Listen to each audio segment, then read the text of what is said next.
Hi, everyone. Welcome to you and I seeing the world together.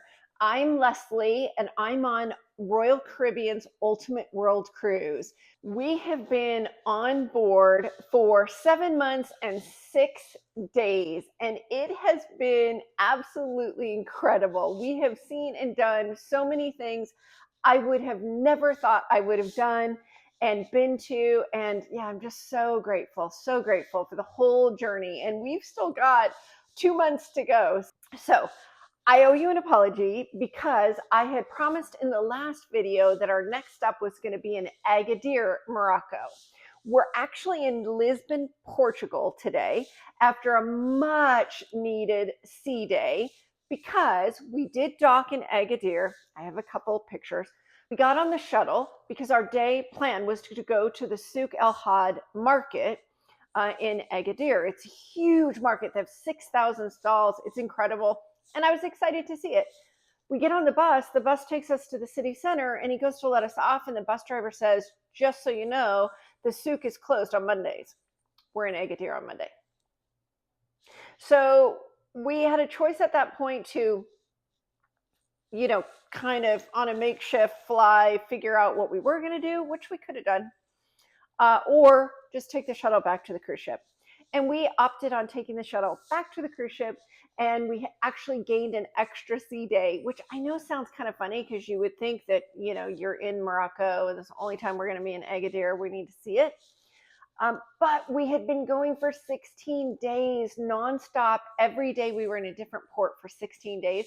We were exhausted, and we weren't really up for being left at the shuttle stop and trying to figure out now what we were going to do for the day. So we got back on the cruise ship and had 2 sea days, which we were super grateful for. And now we're in Lisbon. I was in Lisbon in 2022. I actually booked it knowing that we were going to be in Lisbon on the Ultimate World Cruise. And I'm so glad I did because, Portugal. Have you been to Portugal? I would love to hear in the comments if you've been to anywhere in Portugal. Yeah, Portugal is special. It is such open arms. It's just my jam. And so I have pictures of when I was here in 2022 and again now on our stop today.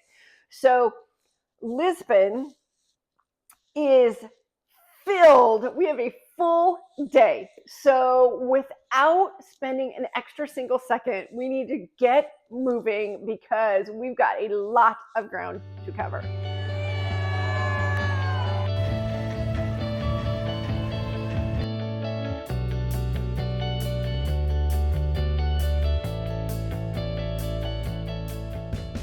Lisbon's a place made for walking. The cobblestone streets, intricate tiles, and sights are around every corner. Now, when I say it's meant for walking, it's so beautiful. There is just stuff everywhere, but it is very hilly. There are funiculars. I'll tell you all about it. The little Portuguese cable cars that are fun, and I'll tell you about them. But we're walkers, and so just be prepared if you're going to walk in Portugal, in Lisbon. You want to make sure you have great walking shoes and do a low carb breakfast because you're going to need it. It is super hilly. Our Captain Stig, urged us to be on deck for our arrival. Lisbon's approach is magical. It's 9 miles of sailing the Tagus River surrounded by beauty. We will catch those 9 miles on our sail out because we're busy getting that carb breakfast so that we can hit the streets and make the most of every single second we've got here in Lisbon. So before we get started, it's worth noting that it might be a good idea to plot out the 4 quadrants of Lisbon before you arrive. Each are special and notable in their own right. This will allow you to ensure that you see all that you want while you're here.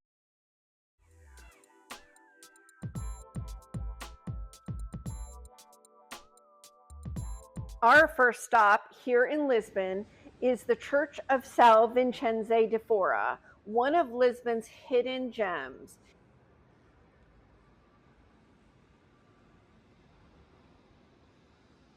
The name literally translates to St. Vincent outside the walls.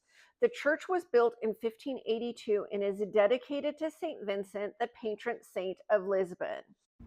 The tiles inside tell an incredible biblical story, and the views from the rooftop are breathtaking.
This rooftop reminded me so much of us climbing the rooftop at the Barcelona Cathedral in Barcelona. And because it's so hilly, you will see as you go through the city, there are many places to see the views of the river back into the city, just all the red rooftops. You'll see the view a lot. There are some stops, and I'll point them out along the way, that you can actually pay to do different types of things to see the views. But keep in mind, so much of the view you're going to see, you probably don't need to pay for it.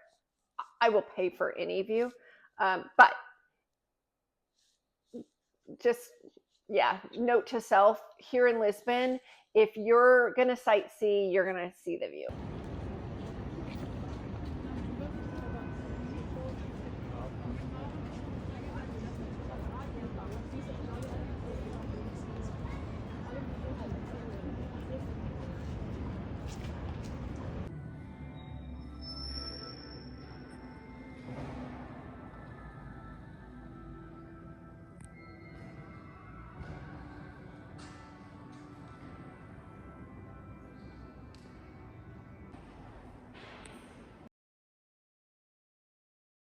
As I said, Lisbon's truly a city for wanderers. Every street invites exploration with its incredible intricate tiles, vibrant colors, incredible street art. The city itself is just a work of art. But if you don't want to walk, or at least not walk all of it, as I said, I wanted to tell you about Lisbon's famous funiculars. They're not just to jump on and have kind of like a tourist moment. They're actually practical. The locals use them to get around. And again, if you lived here, climbing these hills, you'd be over it, I think, pretty quickly. And so they do serve a practical purpose. For us, they're going to be more of a kind of a tourist stop. And having said tourist stop, that comes with each one is a little different. They're a little are more crowded, harder to get on, all of that than others.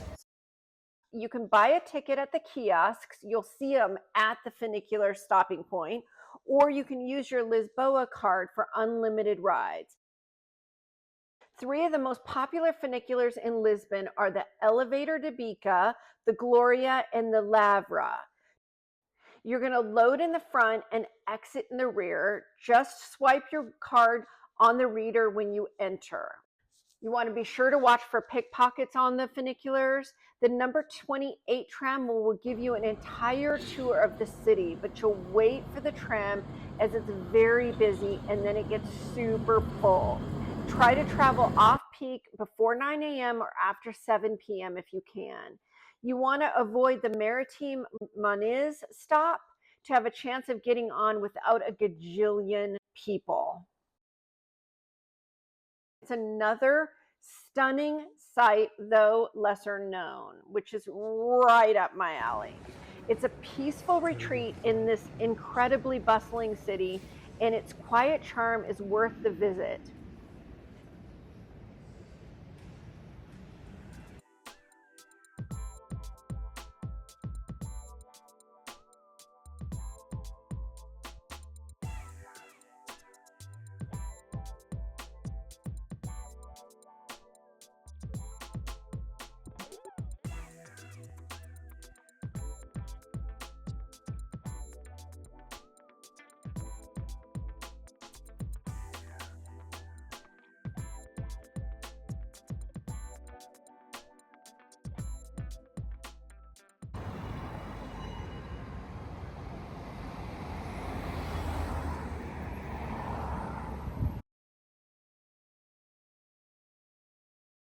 Remember how I said there are going to be places that you can go up in and pay for the view. This Santa Justa elevator is one of those.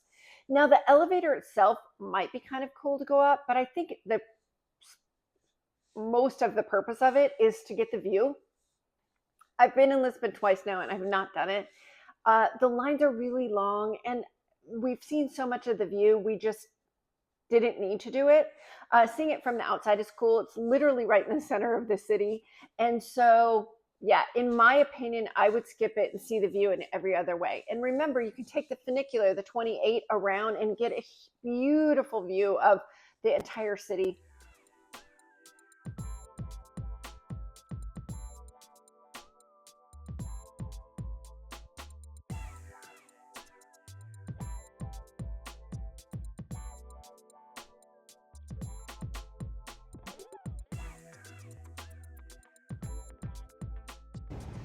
Next, we stroll down Pink Street in Barrio Alto. So remember, one of the quadrants was Barrio Alto.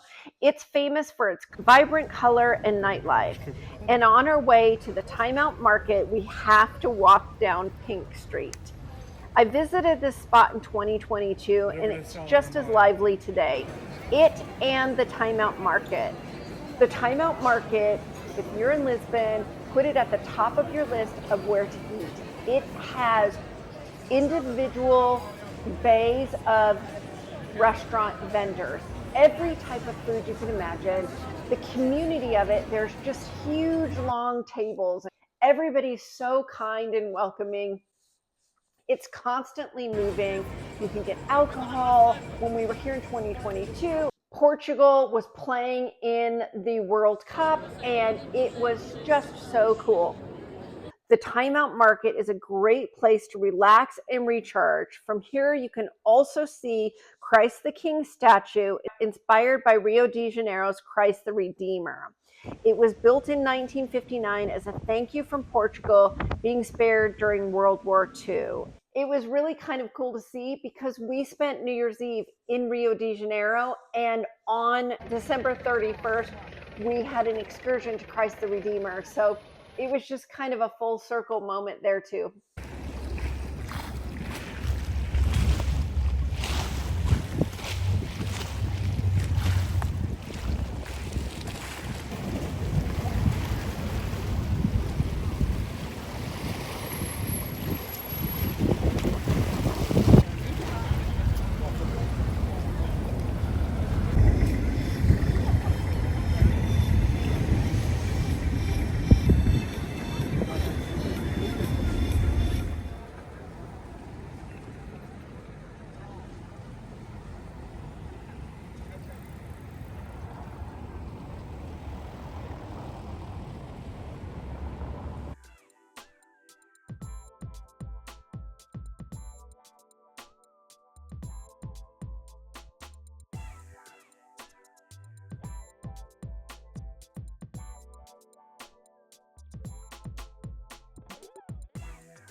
The Lisbon Cathedral was a highlight for me. It was closed for services when I was here last time, so seeing it this time was an absolute must.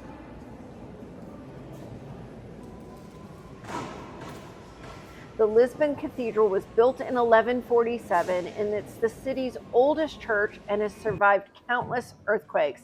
Its Romanesque and Gothic architecture is simply stunning.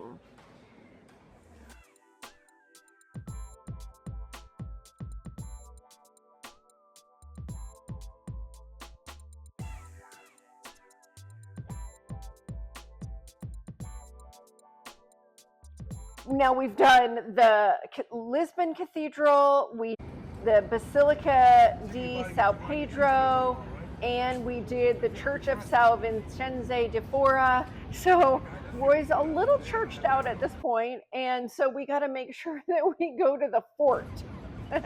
We got to go and make sure that we see the Castelo de São Jorge.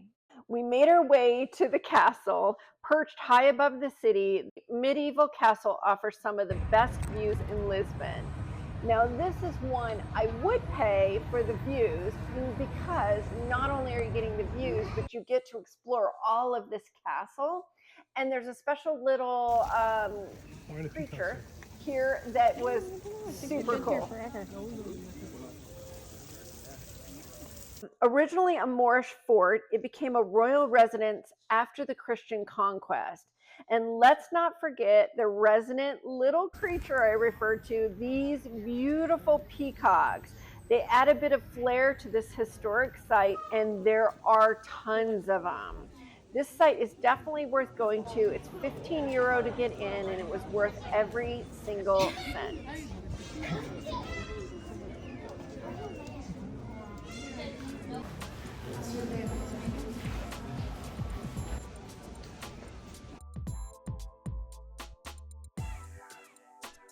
Just a little extra tip for you: if you have time when you're in Lisbon, don't miss Belém on the way to the Geronimos Monastery, an UNESCO World Heritage Site known for its stunning Manueline architecture, and take a day trip to Sintra for the Pena Palace. I visited both of them in 2022, and they are absolute highlights on my list.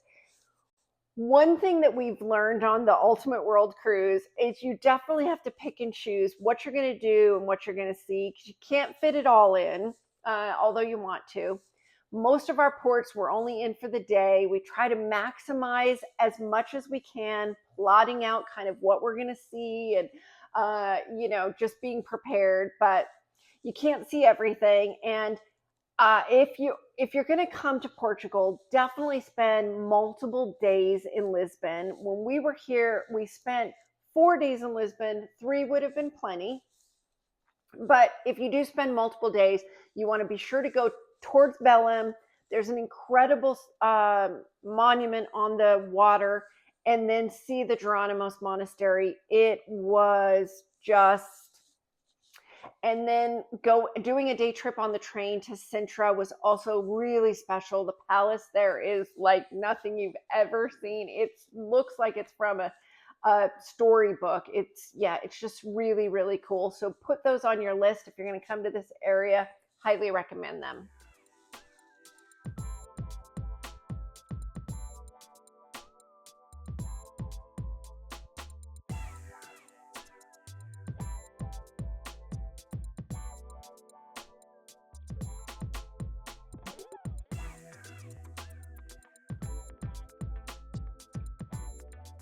As we sail 9 miles back down the Tagus River, I'm soaking up every last bit of Lisbon's charm.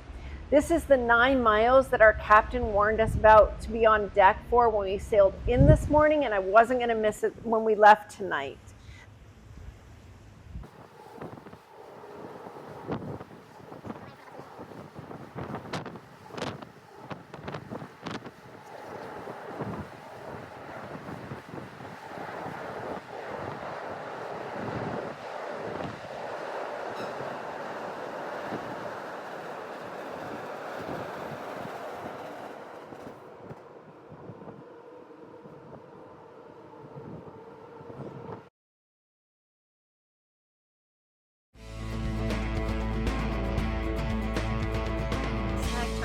Kind of. This is from Nadas and Friends, homemade in Portugal, pastis de nata. Pastry. It is a pastry. It's in this like super flaky crust, and then it has this dreamy custard on the inside. So you ready for this? I can break this part without getting it all over the bed. Okay, just do it.